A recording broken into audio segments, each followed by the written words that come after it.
নমস্কার, বাঙালি বউয়ের কুকিং চ্যানেলে আপনাদের সবাইকে স্বাগত।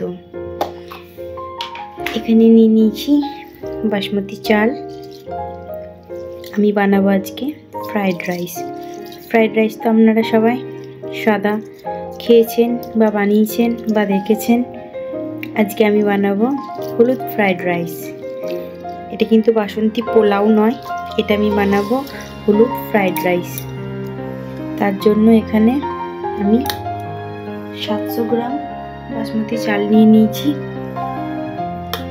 চালটা প্রথমে ধুয়ে নিয়েছি, তারপর চালটা ভিজিয়েছি। এখানে আমি কোনো ফুড কালার ইউজ করব না, তাই এখানে হলুদ রং দিচ্ছি না, এখানে হলুদ গুঁড়ো দিয়ে দিচ্ছি।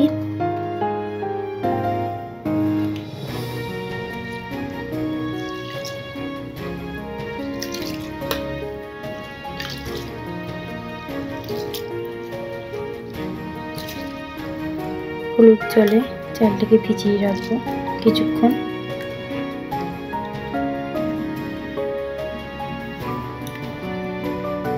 রাইসের চালটা সেদ্ধ করার জন্য এখানে জল বসিয়েছি, জল গরম হয়ে গেছে। এবার চালটা দিয়ে দেবো একে একে। দেখুন চালটাতে একটা কালার ধরে গিয়েছে।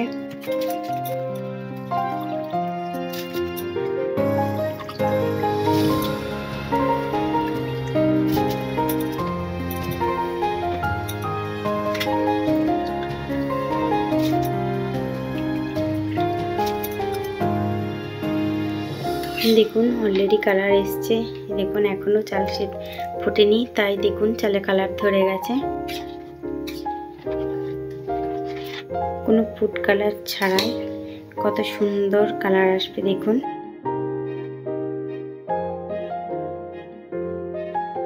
দেখুন চাল সেদ্ধ করে এখানে জল ঝরিয়ে নিয়েছি।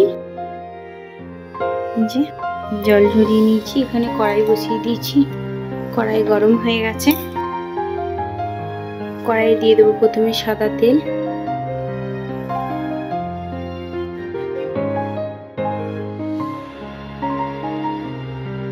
প্রথমে দিয়ে দিলাম গোটা গরম মশলা। গোটা গরম মশলা থেকে সামান্য একটু সেন্ট ছাড়ার পর দিয়ে দিলাম গাজর, ক্যাপসিকাম আর মটরশুঁটি। আমি এখানে বিনসটা পাইনি, আপনারা চাইলে বিনসও দিতে পারেন, চাইলে না আপনারা বিনসও দেবেন।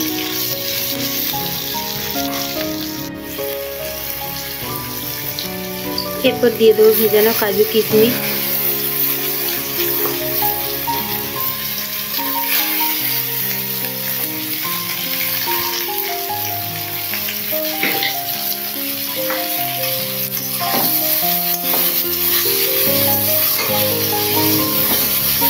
ভেজে নেব ভালো করে।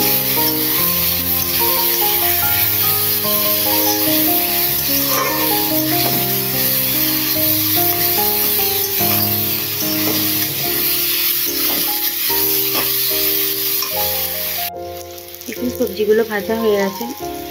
এরপর চালটা এক এক করে দিয়ে দেবো, হলুদ দেবো এবং সবজির সাথে ভালোভাবে মিশিয়ে নেব।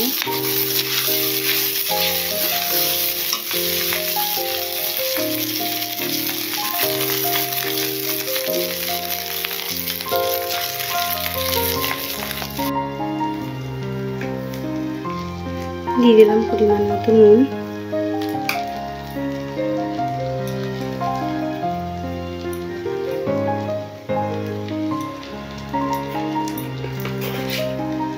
তার সাথে দিয়ে দিলাম পরিমাণ মতো মিষ্টি। রাইস পোলাও এই জাতীয় জিনিসগুলো একটু মিষ্টি হয়, তাই চিনিটা একটু বেশি লাগবে পরিমাণে।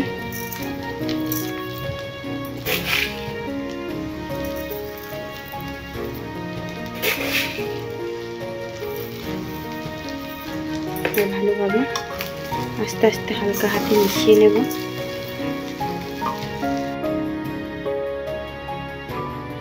ভালোভাবে মিশিয়ে নেওয়ার পর দিয়ে দেব পরিমাণ মতো ঘি। দেখুন কত সুন্দর ঝরঝরে রাইসটা তৈরি হয়েছে। আপনারা এরকমভাবে বাড়িতে বানাবেন, বানিয়ে অবশ্যই জানাবেন কীরকম হয়েছে।